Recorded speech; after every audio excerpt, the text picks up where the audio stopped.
Hello दोस्तों, नमस्कार। मैं डॉक्टर सुरेंद्र प्रसाचार्य आज इन पहाड़ों की वादियों से एक खूबसूरत राशि के बारे में आज चर्चा करेंगे और वो राशि है तुला राशि।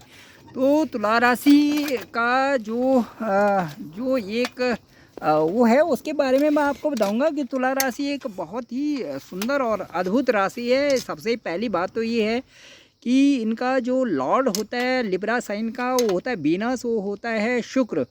और शुक्र के लॉर्ड होना अपने आप में एक बहुत अच्छी बात होती है। तो तुला राशि वालों के लिए ये बहुत अच्छा, जो राशि चक्र की एक अच्छी राशि है। और जिस जातक की भी कुंडली में शुक्र अच्छे होते हैं उनका जीवन तो आप ये समझिए कि शुरू से और लास्ट तक अच्छा चलने वाला है, क्योंकि शुक्र ही सब कुछ देने वाले होते हैं।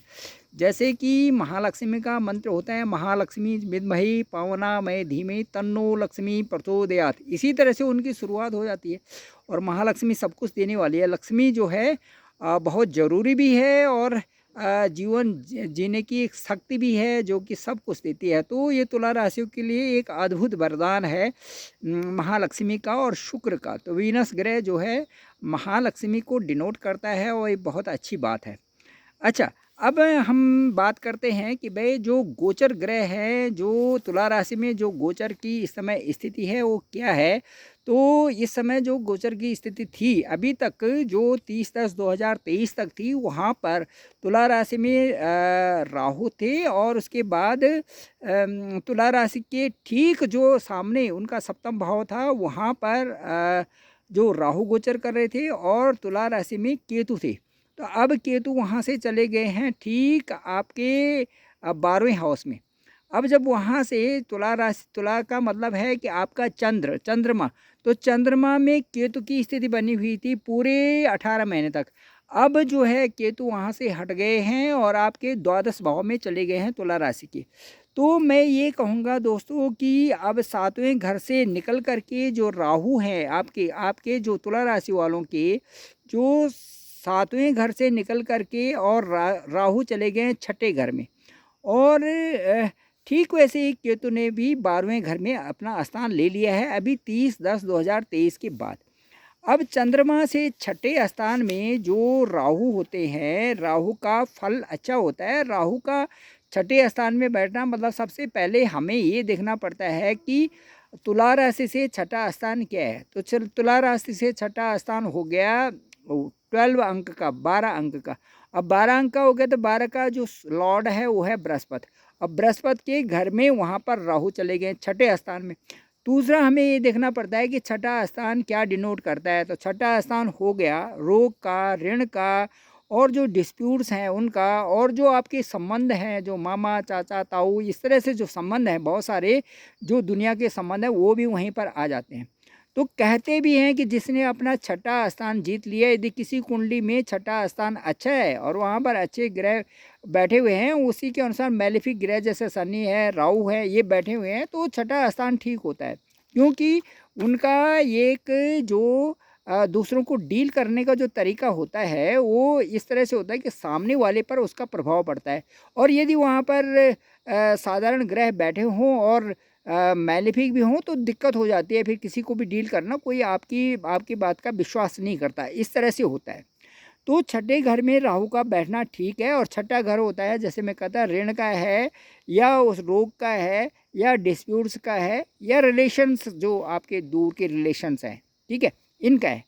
तो क्योंकि जो जन्मकालीन जो चंद्रमा है उससे 6ठे हाउस में इस समय राहु बैठा हुआ है, तो थोड़ा सा जैसे हड्डियों से संबंधित, बैक पेन से संबंधित, थोड़ा सा आँखों में दर्द से संबंधित, या फिर थोड़ा सा उधर से संबंधित, इस तरह की हल्की फुल्की चीज़ें, तो समस्याएं तो चलती रहेंगी और चलती रही थी अभी तक, जो ये 18 महीने थे पीछे के। तो इससे मैं ये कहूँगा कि उससे पहले थोड़ा आलस भी था, और कई सारी चीज़ों के लिए ये जो 1.5 साल चला गया है इसमें आलस भी था, और उससे जो आपकी कार्यशैली थी वो भी थोड़ा धीमी हो गई थी, इसमें कोई संदेह नहीं है। अब आप जो 30/10/2023 के बाद आप थोड़ा सा सतर्क हो गए हैं और आप अपने स्वास्थ्य के प्रति भी ध्यान दे रहे हैं। और यदि कहीं पर कुछ हो रहा है तो उसके रेमेडियल के लिए आप जो है जा रहे हैं और देख रहे हैं कि ये कैसे ठीक होगा। और वो सारी चीज़ें जैसे एक्सरसाइज करना या दूसरी चीज़ करना, योगा करना, प्राणायाम करना, इनमें थोड़ा सा आपकी रुचि अभी बढ़ गई है 30/10/2023 के बाद। अब मैं ये कहेंगे कि अपने बारे में सजग रहना तो अच्छी बात है। और दूसरा जो है शत्रु भाव ये होता है छठा हाउस। तो जो भी आपके साथ में परेशानी रही हो, शत्रु का मतलब ये है कि शत्रु तो बाहर के कम होते हैं और अपने अंदर के हमारे जो विकार के शत्रु होते हैं वो ज़्यादा होते हैं। तो उनसे झेलना अब आपको आसान होगा। अब कई सारी चीज़ मन में, कई ऐसी चीज़ें आती हैं, यदि विवेकपूर्ण ढंग से हम उनका समाधान करते हैं तो शत्रु भाव दूर हो गया।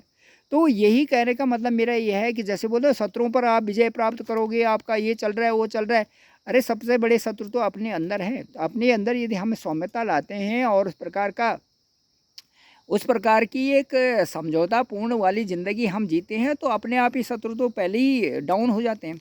तो कहने का मेरा ये है कि यदि आपको खुद समझ में ये चीज़ अब आ जाएगी, इससे कई सारी चीज़ों का जो है अपने आप अच्छा सामंजस्य जीवन में बन जाएगा। अब मैं आपको कहूँ कि एक अच्छे इंसान होने के लिए वो आपके जो है ये सारी चीज़ें आप में आएँगी और वो ये आप आगे बढ़ते जाओगे।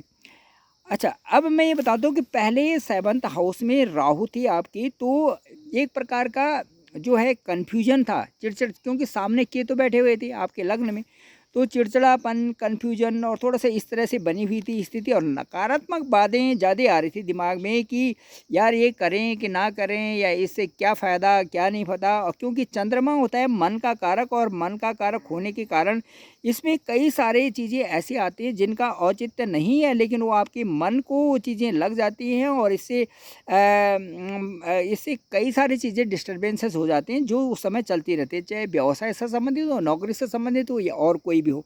अब इसमें काफ़ी कुछ बदलाव अब आ जाएगा, क्योंकि राहु ने वो स्थान छोड़ दिया है, 7th भाव छोड़ दिया, और वो आपके 6th हाउस में आ गए हैं। और केतु ने भी आपके जो सिर के ऊपर थे केतु, वहाँ पर वो वहाँ से छोड़ करके चले गए आपके 12वें भाव में। अब 7वां घर जो विवाह के लिए, रिश्ते के लिए भी होता है, और इन 4 महीनों में मैं ये कहता हूँ कि आपका यदि कहीं पर रिश्ता हो रहा है, जिन लोगों की शादी नहीं हुई है और रिश्ता कहीं पर होने वाली बात चल रही है, तो वो हो जाएगा पक्का। इसके साथ साथ भी जिन लोगों की बातें चल रही है, या किसी प्रकार का सेटलमेंट है, या लव रिलेशन है, वो भी अपने उसमें कामयाब होंगे और एक दूसरे को समझ पाएंगे। और मैं ये कहता हूँ कि शादी इन 4 महीनों में आपको अप्रैल मई, ये अप्रैल तक जो है, ये दिसंबर, जनवरी, फरवरी, मार्च, अप्रैल, यहाँ तक जो है पूरा सेटलमेंट भी हो सकता है, मैरिजेस भी हो सकते हैं। अब जिन लोगों का योग खुद कुंडली में ही नहीं है, तो उनके लिए मैं नहीं कह सकता। अब कुंडली में योग भी तो होते हैं, यदि 5वां स्थान में वहाँ पर केतु बैठा हो, 7th स्थान की भी इससे ऐसी मैलेफिक स्थिति हो, और वहाँ पर डाउन हो ग्रह, चंद्रमा भी डाउन हो, और जो शुक्र और बृहस्पति की स्थिति भी ठीक ना हो, तो कई सारी चीज़ें रुक भी जाती हैं। और रुकने का मतलब है कि देर से होना, देर में होती हैं। तो देर से यदि कोई चीज़ होती, तो उसका शादी का या उसका वैवाहिक जीवन का सुख फिर उस तरह से नहीं मिल पाता। ये सारी चीज़ें होती है। तो दोस्तों, इसलिए मैं कहता हूँ कि आपने कुंडली का विश्लेषण के लिए मुझे भेजें, एनालिसिस करेंगे उसको और बताएंगे कि आपके भाग्य में ये सारी चीज़ें कब आ रही हैं और किस तरह से होंगे और कब आपका पुष्ट होगा। तो राशि के लिए यदि अपनी जन्म कुंडली की योग अभी नहीं है, तो वो चीज़ें अभी नहीं हो सकती, वो लिखा हुआ है जो है वो तो कंप्लीट है। अब मैं ये बताऊंगा कि परंतु यदि दशा आपकी कुंडली में दशा शादी दिखा रही है और योग भी बन रहा है, तो ज़रूर आपके अप्रैल तक आपकी मैरिज भी हो सकती है और लव रिलेशन और ये सारी चीज़ें अच्छी होती। अब छठा भाग जो है, छठा जो स्थान है, जो छठा हाउस है, जहाँ पर राहु चले गए हैं, गोचर कर रहे हैं, वो कंपटीशन का होता है, परीक्षा का भी होता है, फाइट करने का भी होता है। तो यदि इस तरह से कोई आपकी एग्ज़ाम दे रहे हैं, कोई कंपटीशन है, गवर्नमेंट की एग्ज़ाम है, बाहर का कोई है, फॉरेन का कोई आप कर रहे हैं, तो ये सारी चीज़ें इस समय हो सकती हैं। और मन का कन्फ्यूजन इस समय दूर होगा और आपका कंसंट्रेशन को बढ़ाएगा, और कंसंट्रेशन आपका बढ़ेगा तो कॉम्पिटिटिव फीलिंग्स आएंगे और उससे आपकी सफलता बहुत नज़दीक आ जाएगी। केतु का जो आपके सिर के ऊपर से, मतलब जो चंद्रमा के साथ में केतु था, तो अब चंद्रमा ही जानता है कि उस समय केतु के आने से क्या परेशानियां होती हैं। बहुत सारी परेशानियां बढ़ती हैं और आदमी बोलता है छोड़ो यार, मैं सब कुछ छोड़ छाड़ के मैं तो अब या तो स्पिरिचुअलिटी में जा रहा हूँ या किसी और चीज़ में, इसमें कुछ रखा नहीं है। बहुत मन को बहुत परेशान कर देते हैं केतु वहाँ पर जाते, जब भी चंद्रमा केतु के साथ में आते हैं। तो अब जो है 12वें घर में चले गए, एक स्थान छोड़ के बैक में चले गए हैं, पीछे चले गए हैं, तो स्पिरिचुअलिटी की तरफ आपका कनेक्शन हो जाएगा। और जैसे बोलते हैं ना, मोह माया से दूर होना, थोड़ा सा यार ये क्या है बेकार, यार इस चीज़ें गलत हो गई, इस तरह से नहीं होना चाहिए था, जीवन का ये पक्ष ऐसा होना चाहिए था, ऐसा नहीं होना चाहिए, इस तरह की धारणाएं आपके अंदर आएंगी और धार्मिकता की तरफ आप आप अग्रसर होगे।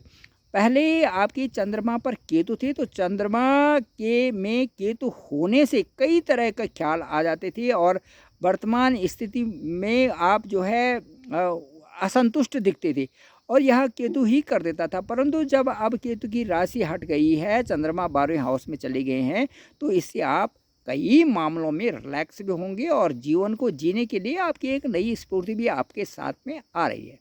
तो दोस्तों, थैंक यू वेरी मच। मैं डॉक्टर सुरेंद्र प्रसाद कंसली, ज्योतिष आचार्य, इन पहाड़ों की इन बेलों से। और आपका मैं अपने ब्लॉग से आपको कहना चाहता हूं कि आप अपनी कुंडली का डिस्क्रिप्शन कराने के लिए मुझे आप अपनी कुंडली हॉरोस्कोप भेजिए। मेरा उसमें नंबर है, डिस्क्रिप्शन पे नंबर है 9868280191। आप ज़रूर मुझे कॉल करें, मैं आपका कॉल पिक करूँगा और आपकी जो समस्या है उनका समाधान ज़रूर करूँगा। Thank you very much.